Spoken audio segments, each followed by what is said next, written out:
Ladies and gentlemen, the long-awaited, highly anticipated, we're going to do a half of it in Spanish. This is the Friday version of the United States National High School Champions League starting 11 or thereabouts with Terry Michle and Kevin Whalen.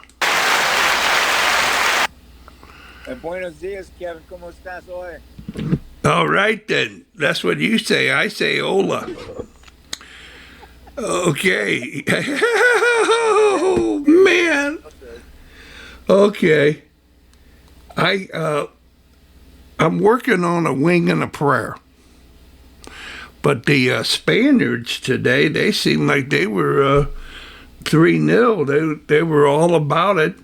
And I watched it down at the with a lot of your friends down there at the Spanish Society.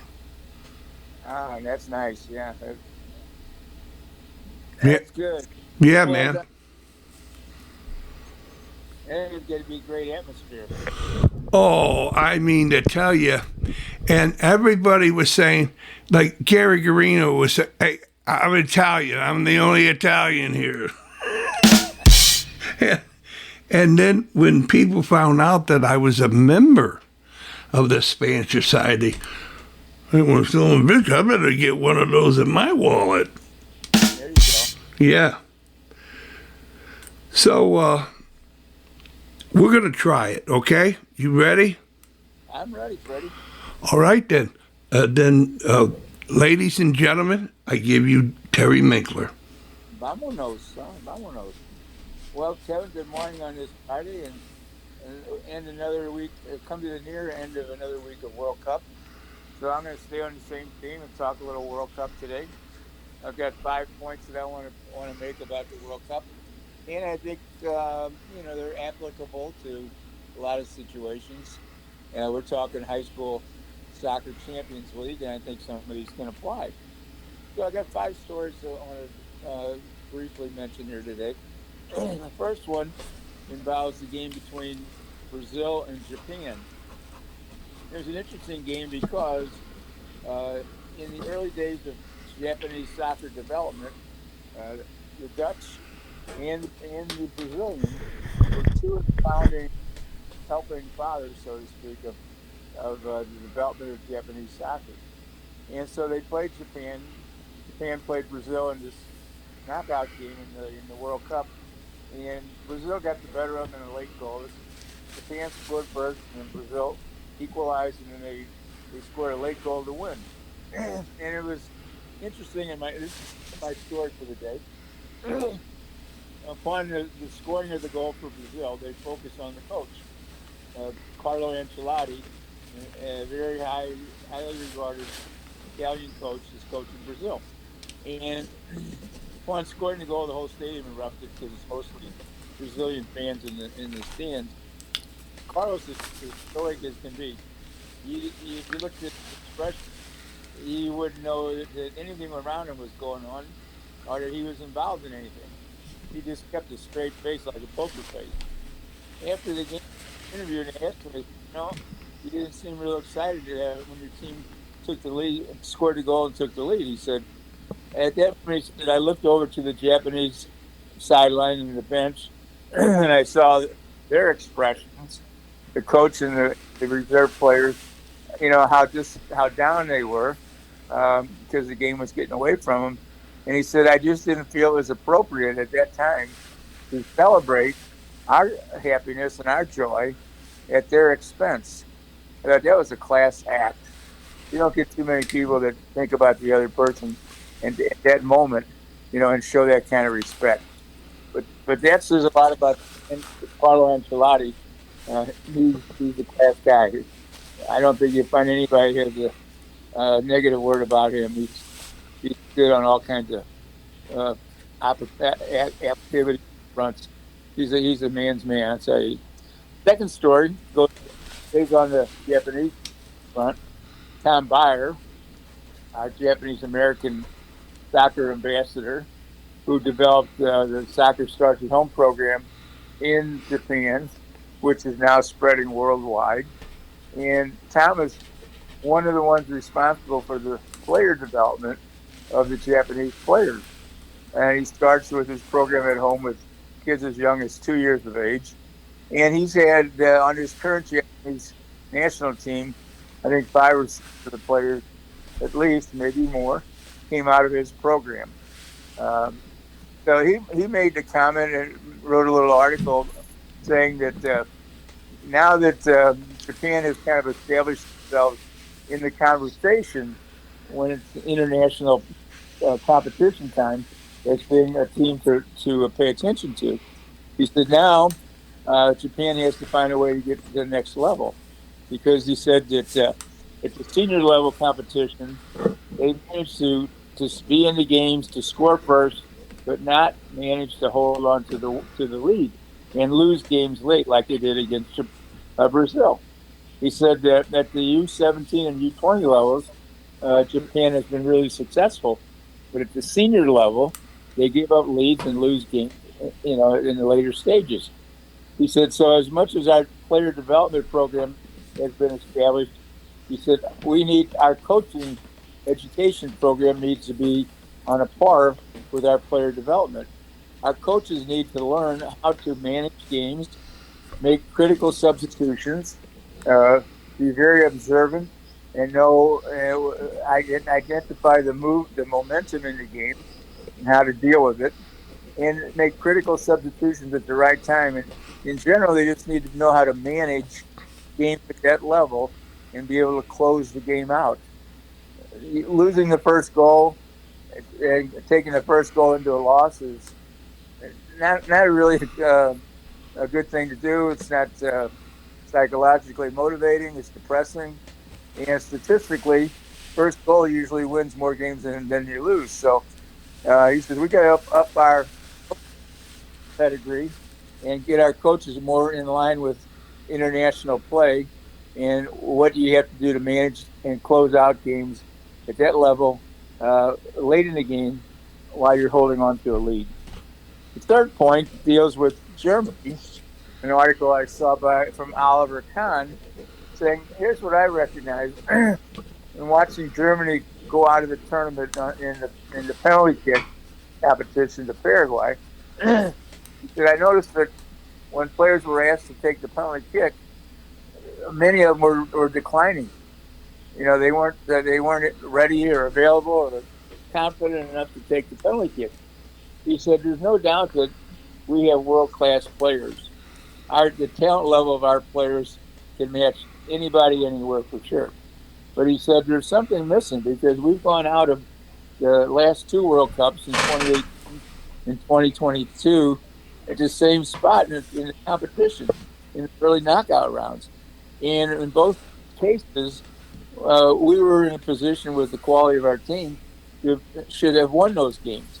He said what's missing is players taking the responsibility, to maintain their level and to play at the level of the competition, and if and when necessary, play above it to get the win. He said when players reject the opportunity to take the penalty kick, that means that they're not willing to take the ball in their hands and try to influence the outcome of the game. We need to have players that when that moment comes up, they grab the ball or they fight for the ball because they want to be part of the solution. We don't have that right now. He said we got players, and I think this is kind of general statement that could be applied a lot. We have players that don't want to take the risk of not making it and look bad in the process. So we have to get players that are willing to take that risk with the confidence that they can make that kick and give us a chance to win. But that was a brilliant, brilliant comment. Next comment I saw and this is along the same lines a little bit, and I forgot where the source of this was, but it said in today's modern game of soccer, especially at the World Cup level, you don't see a lot of difference in the teams. The teams are pretty equal in terms of their physical play. You don't really see condition be a factor. You don't see speed being a factor because everybody has it about the same amounts. You don't see technical ability being a factor. Some might have a little bit of an edge over others, but all of them have, enough technical ability to stay in the game and maintain ball possession. And you don't see a big difference in the tactical situation because players and coaches can identify and solve those kind of problems. What you do see, though, the difference is what makes the difference, all things being equal, what makes the difference is the individual player and the individual brilliance that the player can bring to it. That individual quality of somebody that can step out above the group and take the game in their control and find a way to win it. Most recently, you see where England was struggling with Congo, and the game was getting late. I think it was the 80th minute or so, or no, 70-something minute, and it was still Congo's favor. Harry Kane stepped up and got 2 goals to win the game.